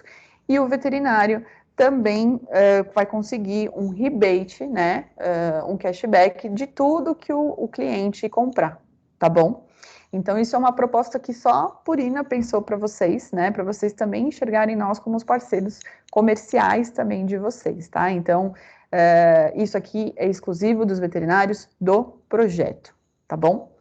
Então, para quem que vai? Né? Quais são os produtos que estão valendo essa condição? Como está aqui, tá? Aqui na parte no canto esquerdo do slide. Então, quando vocês fazem a prescrição de qualquer produto da linha coadjuvante, que é da ProPlan Veterinary Diets, ou da ProPlan Live Clear, que é aquela dieta para felinos, para tutores que têm alergia ao alérgeno que eles produzem, né? Vocês vão ter um cupom que está como ilustrado aqui para vocês, tá? Então, cada veterinário vai ter o seu cupom, com um código de cada um, tá bom? Vocês foram lá e falaram assim, vou indicar, por exemplo, uma ProPlan Live Clear para um cliente de vocês. Então, vocês vão indicar para ele, vão passar o cupom de vocês. Aqui no cupom, tem duas formas de acesso ao site. Ou acessando o QR Code, ou também tem, se ele quiser acessar o próprio site, como está aqui para vocês, tá? Então, loja.mercadolivre.com.br/indicavet. Eles vão ter acesso à plataforma. Então, no próximo slide, eu coloquei para vocês como que é essa página inicial, tá bom? Aí, vamos supor que vocês indicaram a ProPlan Live Clear, ele vai lá, ele vai encontrar a ProPlan Live Clear, ele vai adicionar no carrinho, e na hora de finalizar a compra, ele vai ter o espaço para adicionar um cupom, tá? Aí ele justamente vem aqui e adiciona o cupom, né, o código, que é o PPVD, no caso do exemplo aqui, PPVD 153, onde ele vai ter 10% de desconto na compra e o veterinário vai ter 20% de cashback de volta, tá? Quando a gente comentou no último encontro com relação ao cashback, a gente tinha mencionado 10%, e aqui a gente conseguiu uma quantidade um pouco maior para vocês, tá? A gente conseguiu aí que seja de 20% cashback para vocês, ok? Como que vai ser feito o pagamento desse cashback? Vocês vão receber posteriormente um cartão que chama Incentive Card, tá? É um cartão, funciona como um cartão de crédito normal. Então, a gente vai fazer a apuração pelo Mercado Livre, a gente vai fechar o mês, vai fazer a apuração no mês de tudo que de todas as vezes que foram utilizados o cupom de vocês, né? E o valor referente. E aí, no mês seguinte, até a primeira quinzena do próximo mês, vocês vão receber um crédito nesse cartão. E esse cartão é muito legal, gente, porque vocês conseguem utilizar ele de qualquer forma. Vocês podem sacar, vocês podem pagar conta, podem usar ele como um cartão de crédito normal, tá bom? Então, dessa forma, fica mais fácil até para vocês também receberem o incentivo. Tá? É importante que, independente de você ter indicado o produto, o cashback ele vem, obviamente, quando o tutor efetivar a compra, tá? Então, ele efetivando a compra, vocês automaticamente têm os 20% de cashback, tá? Como que vocês vão saber? No final do mês, quando a gente fizer a apuração, a gente vai avisar para vocês, pessoal, vocês tiveram tanto de valor de cashback que vai ser depositado no cartão, tá bom, gente? Então, só para recapitular, a prescrição vale, né? Essa ação do Mercado Livre vale apenas para os produtos da linha coadjuvante e para a ProPlan Live Clear. Quando vocês fizerem a prescrição, é só passar para o tutor o código direto, ou o QR Code, ou o site que ele vai acessar para encontrar esse produto. Ele vai adicionar esse produto, quando ele for efetivar a compra, ele vai colocar o cupom no código desse cupom, né? E automaticamente vai ter 10% de desconto. E o veterinário, 20% de cashback, que vai ser pago no mês seguinte, tá? Se tiver qualquer dúvida, a gente já fala daqui a pouco, tá bom? Quando vocês digitam, quando vocês colocam o site, essa é a página que abre, tá? Essa é a página inicial. E o bacana é que aqui estão disponíveis todos os produtos da linha coadjuvante, tá? Então aqui fica muito mais fácil para o tutor de vocês de encontrar, recebe dentro de casa, sabe? Recebe em casa, não tem aquela preocupação de ficar procurando o produto, enfim. Então aqui é mais comodidade para o cliente, ainda mais que ele vai ter desconto na hora da compra e vocês também tendo cashback depois, tá bom? Aqui, gente, é uma outra ação, é uma ação extra, tá? Aqui não vale o cashback, tá?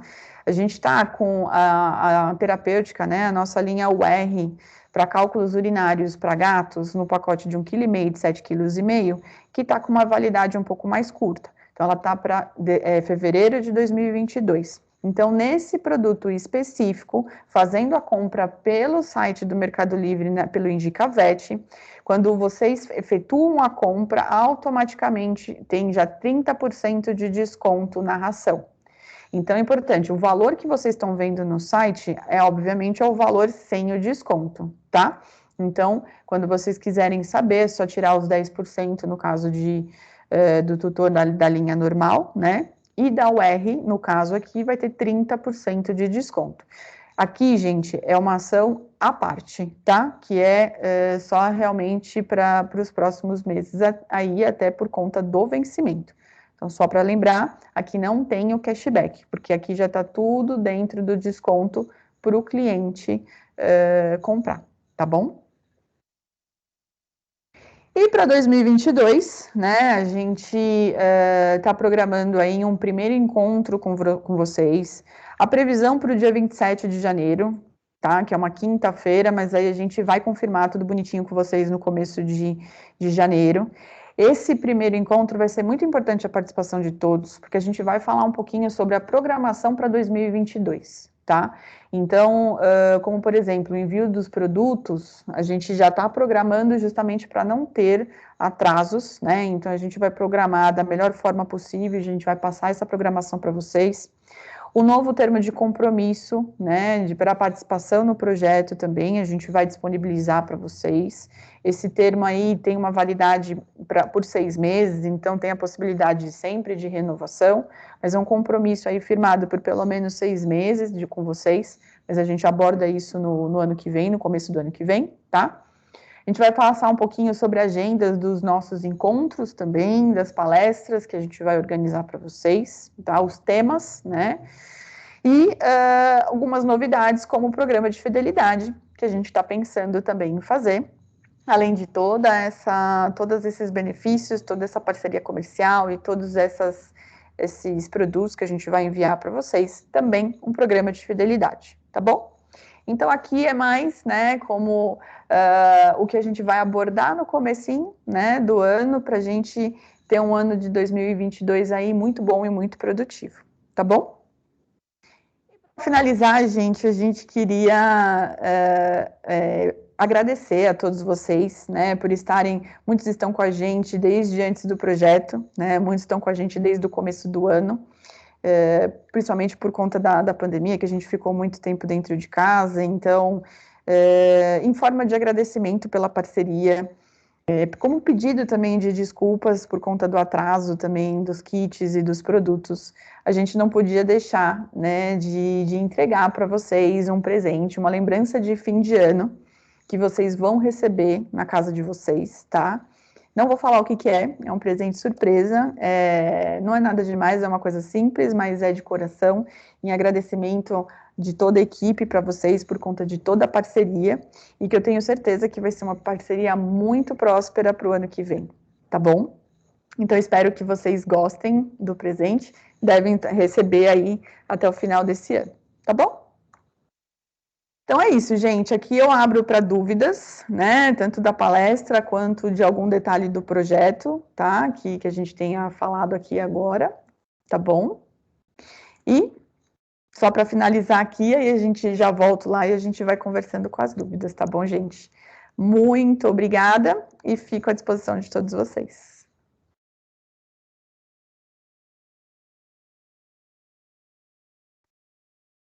Como estamos, meninas? Temos dúvidas? Deixa eu ver aqui. Bruno, temos algumas para você.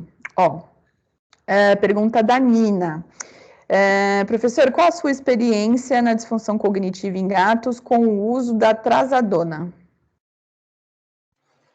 Legal.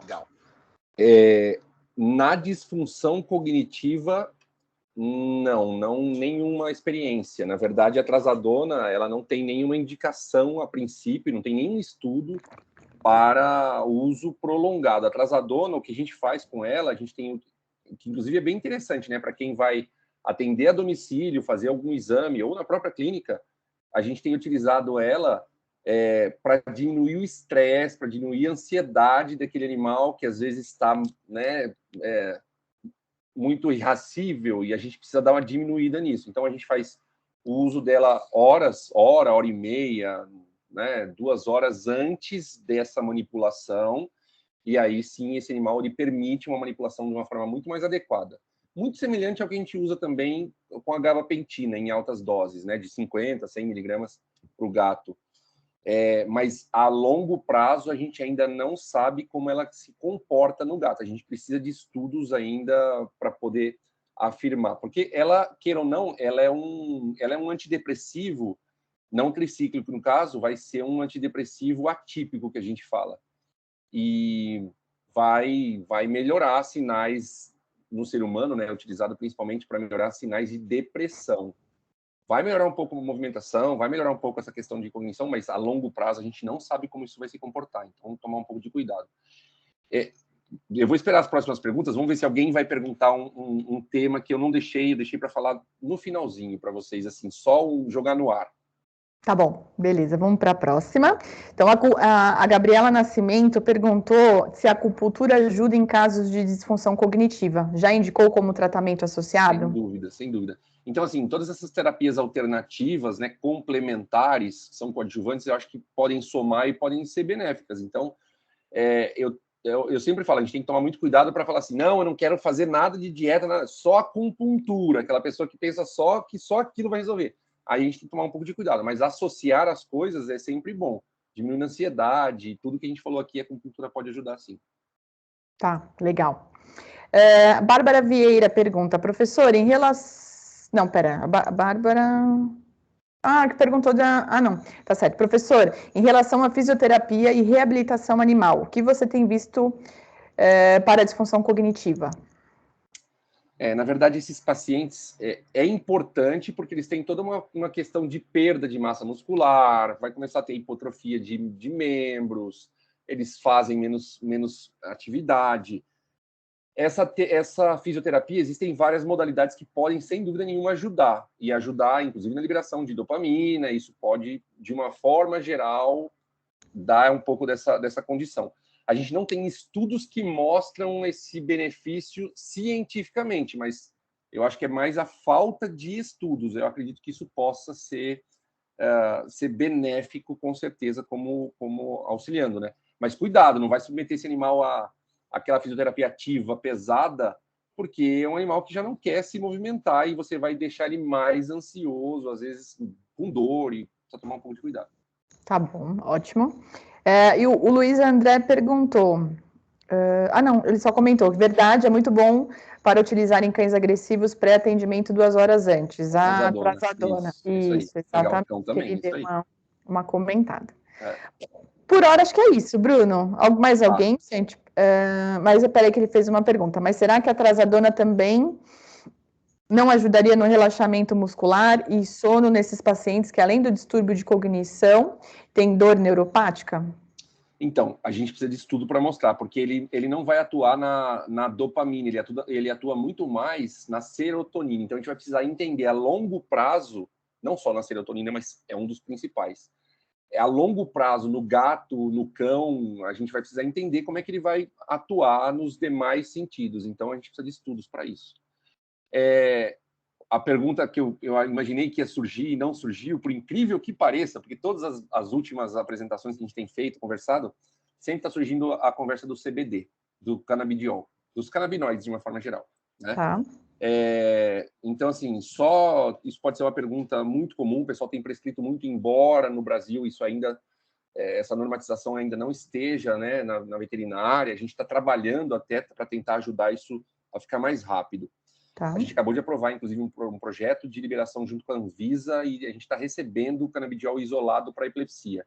Para disfunção cognitiva, estudos experimentais mostram, principalmente em ratos, em camundongos e algumas coisas in vitro para ser humano, que o CBD isolado, purificado, ele pode trazer benefícios.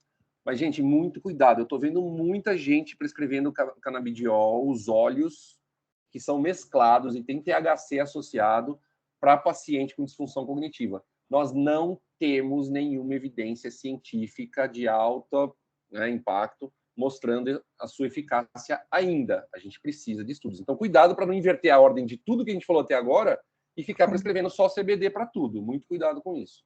Tá bom. E a Mara comentou aqui, professora, o que você acha sobre o uso de homeopáticos em pacientes com síndrome cognitiva? Eu não tenho experiência com homeopatia. E, da mesma forma, eu acho que se ela puder ajudar, equilibrando tudo que está sendo feito, que a gente tem evidência científica, é importante. O que eu acho que a gente tem que tomar um pouco de cuidado da mesma forma, tirar todo aquele resto que a gente sabe que existem evidências para colocar somente a homeopatia. Aí acho que a gente tem que tomar um pouco de cuidado. Sim. Então, eu acho que é isso. Mais alguma pergunta, gente, para a gente poder finalizar aqui? Bom, acho que por hora não, Bruno, mas também se surgir, né? Sim, depois você também... meu e-mail também. Contatos, né? Legal, perfeito. E, gente, se também surgir qualquer dúvida com relação ao que a gente comentou aqui sobre o projeto, tá? Então, vocês podem conversar com as representantes de vocês, tá bom? A gente está à disposição. Nesse mês, a gente vai falar um pouquinho pelo Visit aí de tudo, dos materiais. Falei, Bruno, eu não ia te interromper, mas a dicha tá na mão, entendeu? Mas a gente vai disponibilizar para eles, que é uma ferramenta realmente... Foi um spoiler, ainda bem que foi na hora certa, então, porque já vai na... Foi ótimo, porque é uma ferramenta muito boa, né? Que ajuda muito no diagnóstico da doença, né? Então, a gente vai disponibilizar para vocês, tá bom, gente? E depois também a gente vai disponibilizar os materiais, tudo bonitinho, tá bom? Então é isso, gente. Muito obrigada. Bruno, mais uma vez, Valeu. muito obrigada pela disponibilidade, pela excelente palestra, tá? Obrigado, e até uma outra oportunidade também. E, pessoal, a todos um ótimo fim de ano, porque agora o nosso próximo encontro vai ser efetivamente no ano que vem. Então, que vocês tenham um excelente Natal, um excelente Ano Novo, vocês e toda a família de vocês, com muita saúde, que é o que a gente mais precisa nesse momento, e torcer para que 2022 seja um ano muito melhor, né? Vamos rezar e torcer para que dê tudo certo ano que vem, tá bom? Muito obrigada, gente. Uma ótima noite para todo mundo, viu? Valeu, gente. Obrigado aí pela atenção. Obrigada, viu? Bom ano novo, boas festas. Tchau, tchau. Tchau, valeu.